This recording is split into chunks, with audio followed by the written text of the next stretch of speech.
A new title card introduces the next arc in the story, featuring Verdun standing at the center, surrounded by magical energy and summoned beasts. This visually reinforces his identity as the Lord of Summoning, hinting that powerful adversaries and large-scale conflicts are soon to unfold. The scene shifts to a barren, windswept desert landscape. The ground is cracked and lifeless, painted in a reddish dusk glow. Something ominous looms in the distance, and the silence is broken by a piercing scream for help, alerting readers that danger is imminent. A serpent-like creature slithers across the sands, its fangs bared and eyes gleaming with bloodlust. In the next moment, someone is seen fleeing desperately, feet pounding the sand, driven by pure survival instinct as the predator closes in.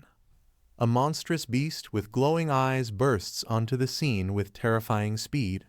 A group of panicked survivors scatter across the desert floor, shouting for help. The chaos and urgency escalate as the beast charges, setting up a high-stakes confrontation ahead. 3 young adventurers, Minjang level 8, Zioakin level 8, and a girl with wings desperately assess their odds of survival while fleeing through the desert. They lament their misfortune of encountering a rare desert ghost wolf during a low-level summoning event, realizing they may not be equipped to face it. Their leader points toward a cliff ahead, suggesting it may offer some chance of escape or survival. He urges the group to press on, believing that the desert ghost wolf might not pursue them once they scale the rocks. The girl with glasses, clearly the strategist of the team, reflects anxiously. She knows the creature is extremely dangerous and realizes the cliff may not guarantee safety. The way she grits her teeth shows her frustration and fear. A wide shot reveals the trio running through the rocky desert, now bleeding and exhausted. She recalls how they were injured earlier in the encounter and only have 2 usable pieces of black metal gear left.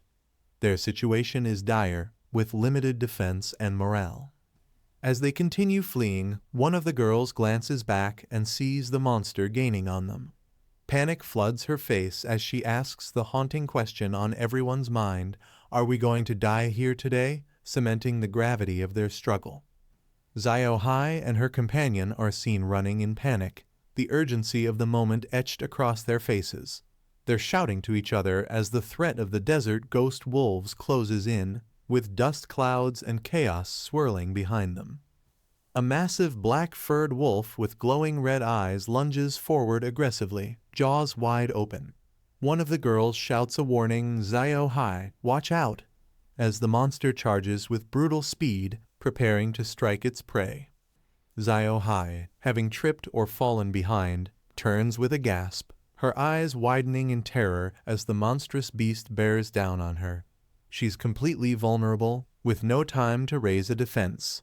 Suddenly, a powerful beam of blue energy cuts through the air like lightning, slamming into the ghost wolf mid-leap. The impact is fierce, crackling with raw force, protecting Ziohai at the very last second. In the aftermath of the explosion, Ziohai stares in disbelief, catching her breath as the scorched body of the defeated wolf lies motionless before her. The immediate threat is gone, but the shock still lingers in her eyes. The girl stares at the body of the dead wolf, still in shock from her close brush with death. Suddenly, a figure steps between her and danger. His cape flowing in the wind, a new presence has arrived. As the dust settles around his tall silhouette, the girl raises her gaze in disbelief. The sunset glows behind him as he turns his head slightly, his calm demeanor contrasting the chaotic scene. The girl, still panting and clutching her arm, looks up at her savior. Her inner thoughts reveal confusion and amazement. She wonders who this man could be, as she hadn't sensed him approach. A glowing blue notification flashes he's registered as level 1. Her eyes widen further. A level 1? That shouldn't be possible. Someone this powerful couldn't be so weak, could he?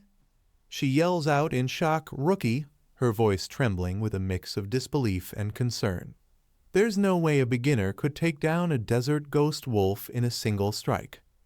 The mysterious man glances sideways, eyes sharp and confident. In a low, steady voice, he mutters that level is just a number. Strength lies in the will and actions of a warrior, not stats. A vicious pack of desert ghost wolves charges in unison, their eyes glowing red with murderous intent. The dust trails behind their sprinting forms as they target the newcomer with savage hunger. The young man clenches his fist with calm precision, his eyes focused and unshaken. His stance shows no panic, only measured intent as he prepares to counter their incoming assault.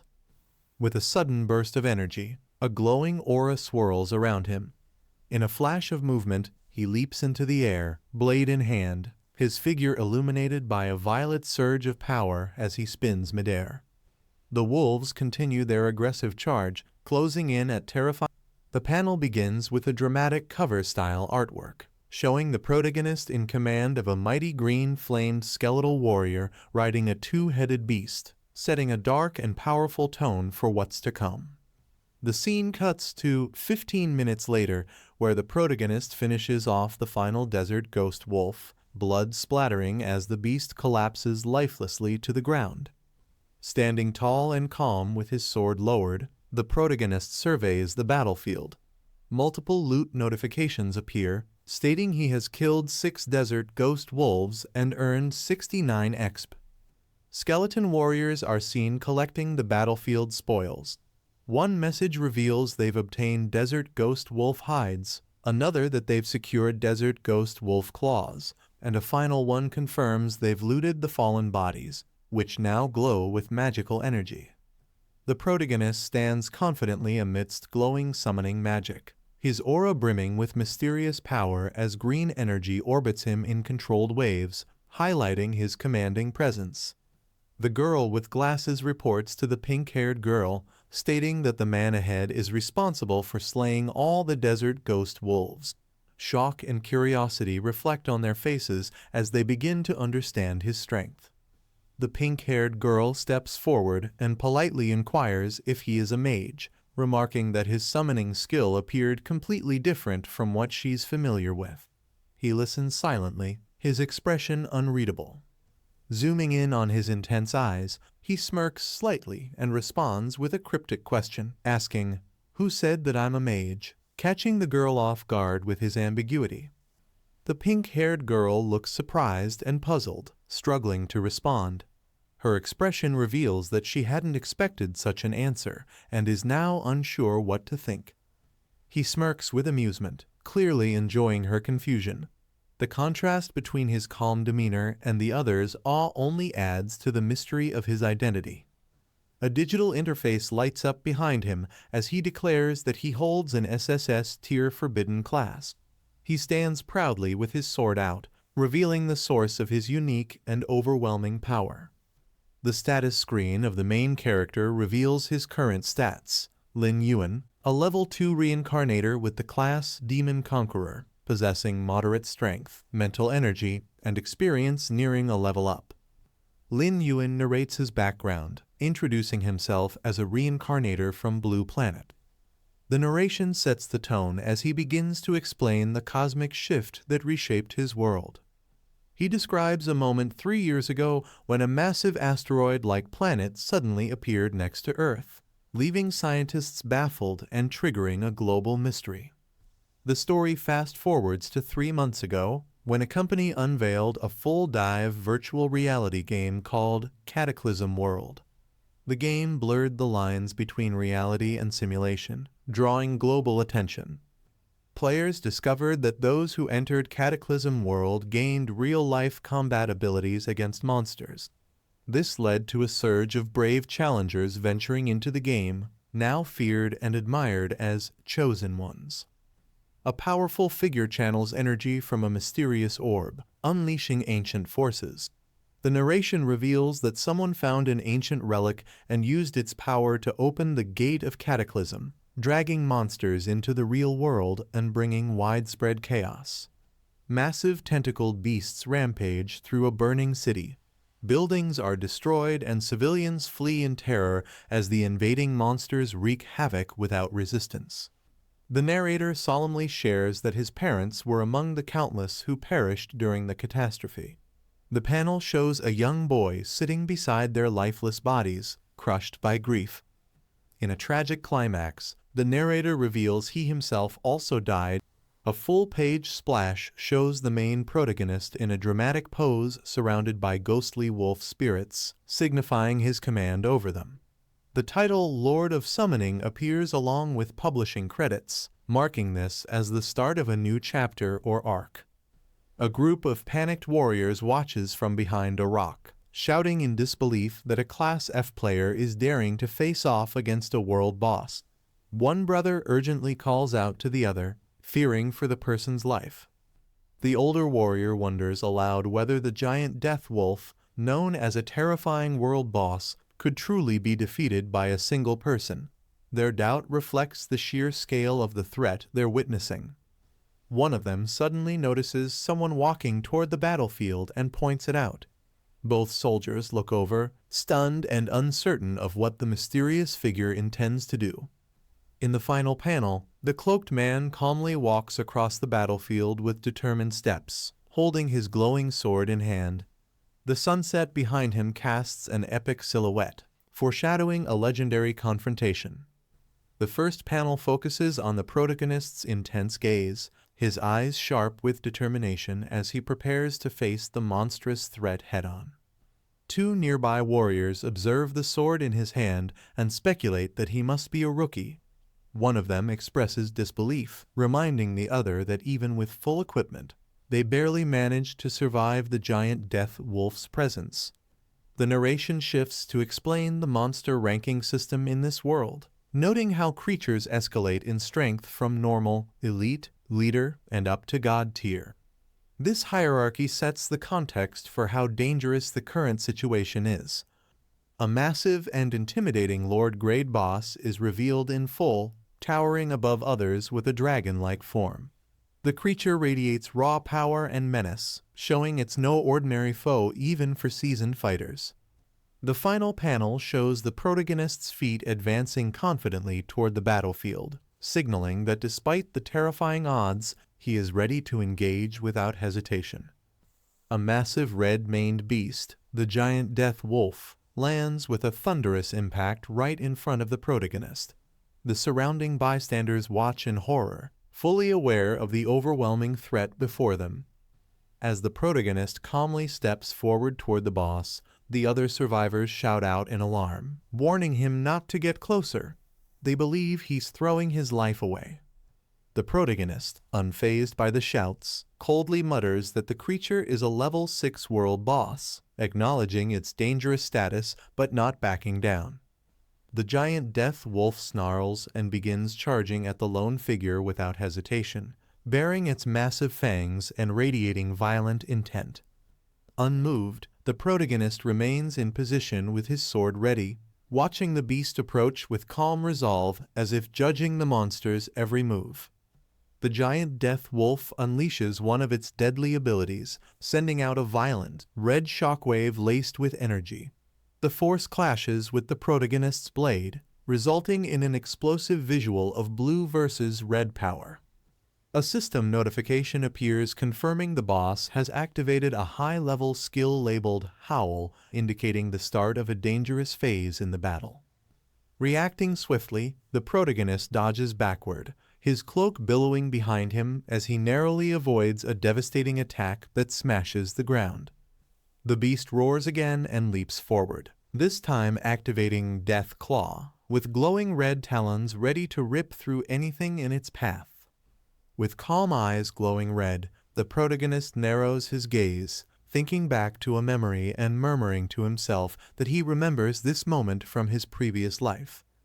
The protagonist analyzes the giant death wolf's stats, noting that even at level 6 with ability enhancements, the boss only had 500 ATK and 300 def numbers that would seem modest to most players but were terrifying in context.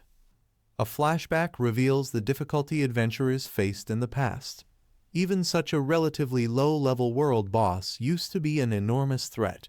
Those within the dungeon had no choice but to flee or perish, and few could withstand its destructive power without trembling. The protagonist recalls his own past experience vividly. He had once fought the same monster with a full group of allies, yet still nearly lost his life. That memory lingers as a painful lesson of his former weakness. Now, standing tall and unwavering, he realizes how far he's come. He's no longer the same person who cowered before the beast. His resolve is clear as the giant wolf lunges at him once more, unaware that it now faces someone reborn and far stronger. The ground shatters violently under the giant death wolf's feet as it launches forward, its overwhelming strength cracking the earth and sending debris flying. The beast charges with explosive force, aiming directly at the protagonist, who narrowly dodges by leaping sideways, the air around him tearing from the beast's raw power. One of the onlooking adventurers gasps in shock, stunned by the creature's blinding speed. It's faster than anything he's seen before, especially for something so massive. The giant death wolf's red eyes glow with fury as it roars in bloodlust. A warning alert appears. The world boss is now officially engaged, escalating the danger. Despite the looming threat, the protagonist remains calm and smirks confidently, his experience from his past life giving him unshakable composure. He lands smoothly from his dodge, crouched and ready to counter, showing no hesitation. He's not just surviving, he's prepared to dominate the battle. A glowing green magic circle erupts beneath the mysterious figure, its swirling energy signaling the summoning of an otherworldly force. The figure's presence alone seems to shake the realm. A massive, ancient gate begins to rise from the ground. The chapter begins with a stylish title page introducing Chapter 4, Lord of Summoning, When the World Changes. The visual features the protagonist standing confidently with his army of summoned beasts, establishing the tone for the high-stakes continuation. A group of villagers or low-ranked adventurers watches in awe as the battle unfolds. They marvel at the power being displayed, recognizing it as a world-class feat attributed to Lord rank. Their amazed expressions hint at their limited understanding of this level of summoning magic. Moments later, the scene cuts to the climax of the fight. The protagonist launches an aerial strike against the desert ghost wolf, his sword poised to deliver a final blow. The monster's remaining HP is shown as 500, suggesting the boss is close to defeat but still dangerous in its final moments. The protagonist locks eyes on the desert ghost wolf and delivers a powerful strike infused with deadly precision. A notification appears confirming a critical hit, immediately reducing the boss's HP to 300, signaling that the end is near. The wounded boss staggers backward, kicking up dust and screeching in rage. The sheer power of the critical hit has pushed it to the edge of the battlefield, and it visibly struggles to maintain its footing. Enraged and desperate, the desert ghost wolf gathers its remaining strength and lunges forward, unleashing a fierce counterattack. Its wide maw opens with a roar as it charges with wild momentum, determined to retaliate. From within the cloud of smoke left by the boss's assault, the protagonist calmly steps forward. His body radiates confidence and control, showing no fear. The boss's form looms behind him, but his posture makes it clear he's already won the mental battle. The system displays the boss's current HP, just 10, confirming it's in a near-death state. Victory is within reach, and tension fills the air. The protagonist stares ahead in silence, his eyes calm but intense. He remains composed while everyone else begins to move in excitement. A group of adventurers suddenly rush forward, eyes gleaming with greed. They shout about seizing the final hit to claim rewards and recognition from killing the world boss. The protagonist lowers his head slightly, letting his bangs shadow his expression. It's a quiet moment that foreshadows something serious brewing inside him. One of the villagers yells at the protagonist to be careful, concerned that the other adventurers are rushing in and might cause trouble. The protagonist's red eyes sharpen as he silently acknowledges the warning. His aura intensifies, signaling that he won't let anyone steal what he has earned. The protagonist launches into the air with a swift motion, striking down at the rushing adventurers who tried to interfere.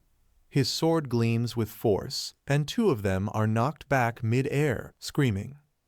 Without hesitation, he follows through with another sweeping strike.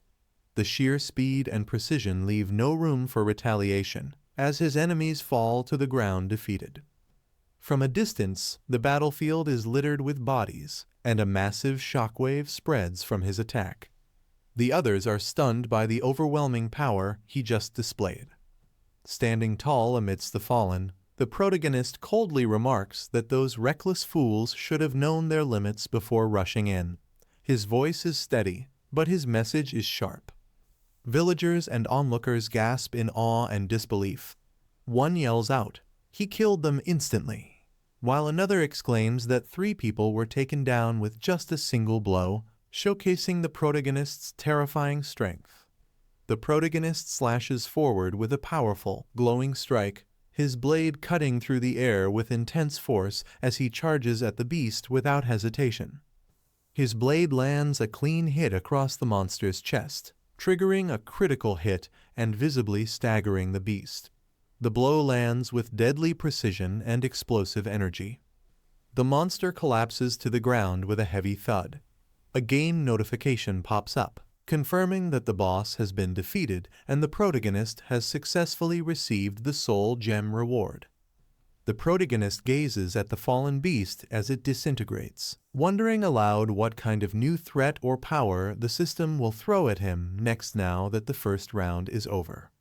Suddenly, a treasure chest materializes, and the protagonist retrieves the glowing blue soul gem from within. A new message states that he has earned the reward and unlocked partial control over undead-type summons. The protagonist examines the glowing soul gem in his hand and reflects on how unusual it is to obtain such a rare item at his current low level. He suspects this might be the key to unlocking legendary equipment. A divine vision appears, displaying multiple high-tier weapons hovering in a radiant blue aura. One majestic sword stands out among the rest, radiating overwhelming power. He recalls hearing rumors during his previous life that players who achieved certain hidden conditions would receive an exclusive item called the Black King Armament.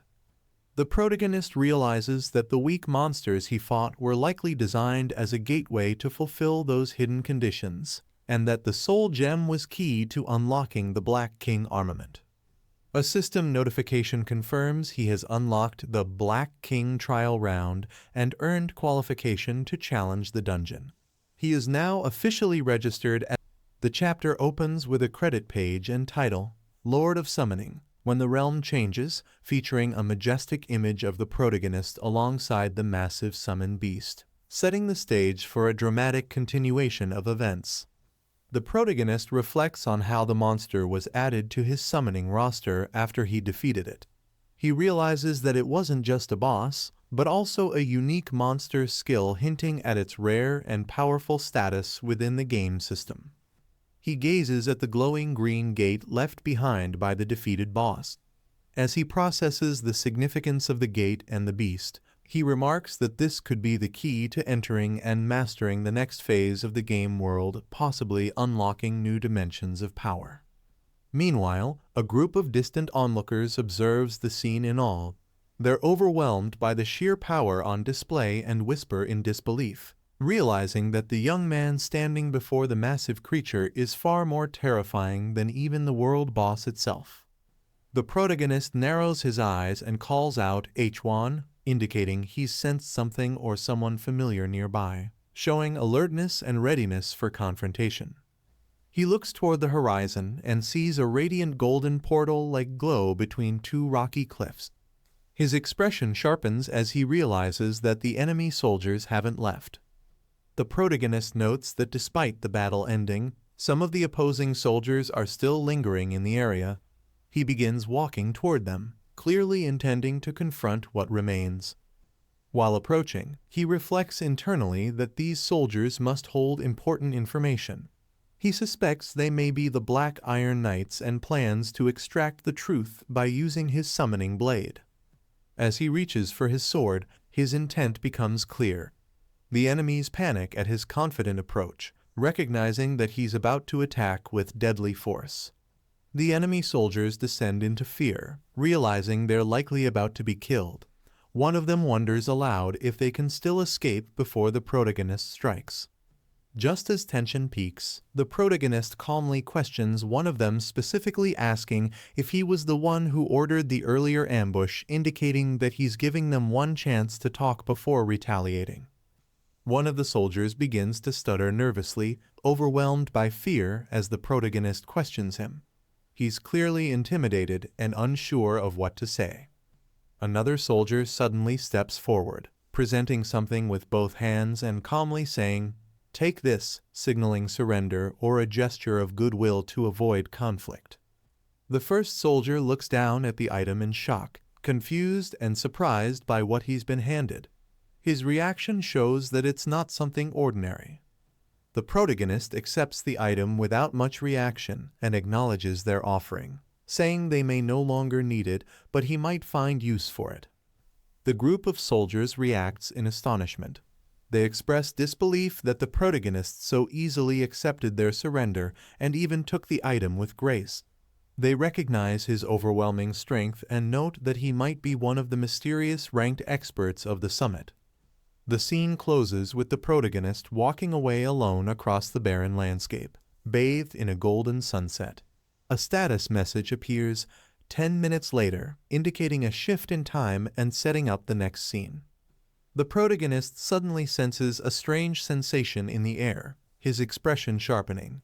It's clear he's picked up on a powerful shift in energy or environment, and his red eyes glow with awareness.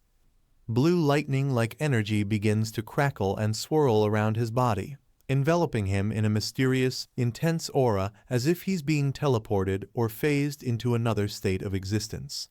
In the real world, a person reaches up to press a button on a futuristic VR headset, indicating that a virtual or alternate reality session is ending or has been interrupted. The man removes his headset and lets out a tired breath, confirming his suspicion that the energy source powering the simulation has run out. Now fully back in his modern-day room, he reflects calmly on the experience as he sits at his computer desk. The protagonist, sitting at his desk with a tired yet determined look, realizes he must urgently find a way to earn money in order to purchase a proper gaming pod and fully immerse himself in the virtual world. He looks at the glowing screen of his VR setup, which displays World of Immortality. As he wears his headset again, it's clear he's ready to return to the immersive game, driven by curiosity and purpose. The narrative explains that World of Immortality is more than just a game. It replicates a parallel multiverse where players can explore diverse dimensions based on their preferences. Focusing on the zone he's currently in, the protagonist highlights that it contains 4 distinct realms for players to choose from, offering unique adventures and experiences. Visually, we're introduced to the 4 realms: the ancient Western Desert Kingdom, the returning Southern Empire, the dark Northern Empire with icy landscapes, and the tidal archipelago, a coastal realm filled with advanced maritime structures.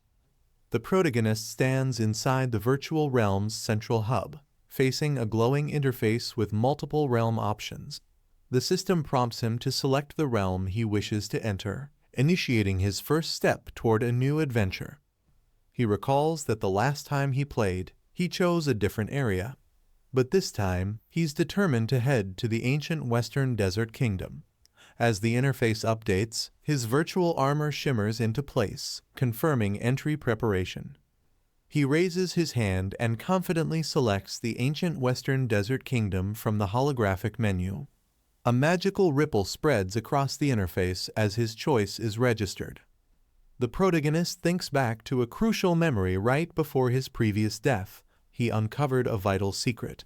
As that thought lingers, a scream erupts in the distance, accompanied by the image of a demonic, fiery eye, suggesting danger awaits. A massive demonic presence descends on a shattered cityscape, with a fiery eye glowing above and monstrous figures rampaging through the ruins. Chaos unfolds as flames and destruction consume the area, and the monsters screech repeatedly, "Give me!" The cries of "Give me!" echo through the battlefield as the scene narrows in on a collapsed young man, battered and bruised, lying amidst the rubble. The air is thick with pressure and madness as the same monstrous demand continues to ring out around him. As he struggles to rise, the desperate chanting continues. Surrounded by broken stone and burning debris, the young man clenches his fists, the blood on his face revealing the toll of the battle. The demonic voice continues its obsessive repetition, adding to the tension. Suddenly, a cloak flutters into view, catching the young man's attention. His eyes widen in shock as he looks up and sees something or someone off-screen. A blood-red glow shines in his eye, indicating that something significant and terrifying has just appeared. A towering figure cloaked in black rises into the sky, moving steadily toward a massive, ominous red eye swirling with chaotic green and crimson energy. Winged beings hover near the monstrous eye, their presence signifying the gravity of this confrontation as lightning crackles in the background. The atmosphere is thick with tension and divine power. In a separate comedic shift, 3 characters sit frustrated in front of a screen. One sighs while rubbing his forehead, another scolds with "frustrated" written above his head, and the third remarks sarcastically that the person still hasn't joined the Nightscan's Discord despite being sent the invite link. This panel breaks the fourth wall and injects humor into the otherwise dramatic scene.